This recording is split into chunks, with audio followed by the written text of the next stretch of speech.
I'm Emma and this is a very simple tutorial for how to hand sew a seam.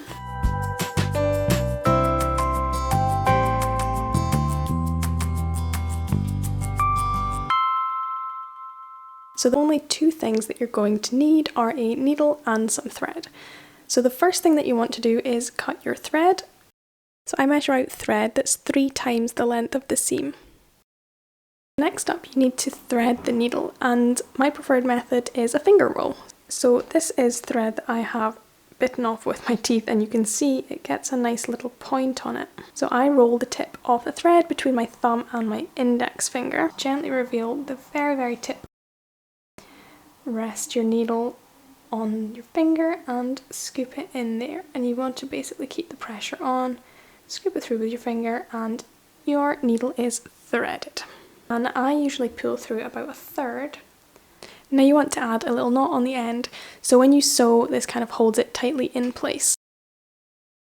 Go around your finger once, twice, and then the end goes through the circle.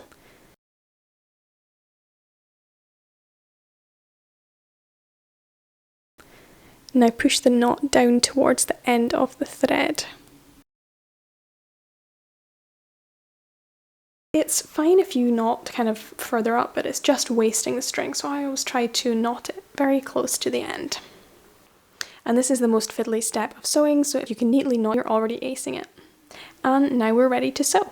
So to do a back stitch, basically what you want to do is sew up and down until you get to the end, and then loop it back and basically seal up every single one of the stitches. So I'll show you 2 ways. I'll show you the neat way first, and then I'll show you the very efficient rough and ready way. So whenever I'm hand sewing, I find it really difficult to sew in a straight line. So what I like to do is just trace along the line that I'm going to sew. My needle through from the back, so my knot is hidden at the back, and I push my needle through a 90-degree angle, sewing up and down. That's 1 stitch, up and down, up and down, and up. You can see this lovely running stitch, and now we need to turn it back on itself and seal up all of the spaces. So I sew down and up, down and up and down. Now all of the stitches are filled in and we have a perfect seam. Now it's really important to knot this seam so that it doesn't fall out, and I'm going to do 2 or 3 knots in the end. So to finish up, you make a small stitch, form a loop, and put your needle through and then pull. Again, make a small stitch, form a loop, needle through and pull.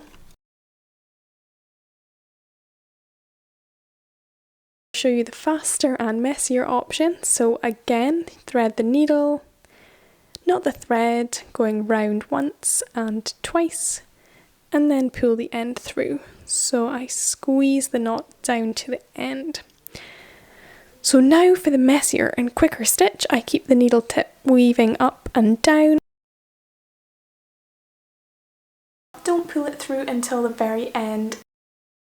Now I turn the needle around and weave back and forth to seal it all up, and I'm making sure to match up every single stitch point. This can be tricky if you're working with a double layer of material or something slightly more stiff, as the needle angle means that you might enter and exit at different points, so just beware of that. Always remember to knot up your seam, and your seam is good to go. So that's everything that you need to know to be able to back stitch a seam. Hand sewing can take a little bit of time, but I find it very relaxing. Give this video a like if it was useful, and feel free to stick around and subscribe. I also have a tutorial for how to hand sew a face mask, so if you're interested in getting a project on the go, then I will link that here. I will see you in the next video. Bye!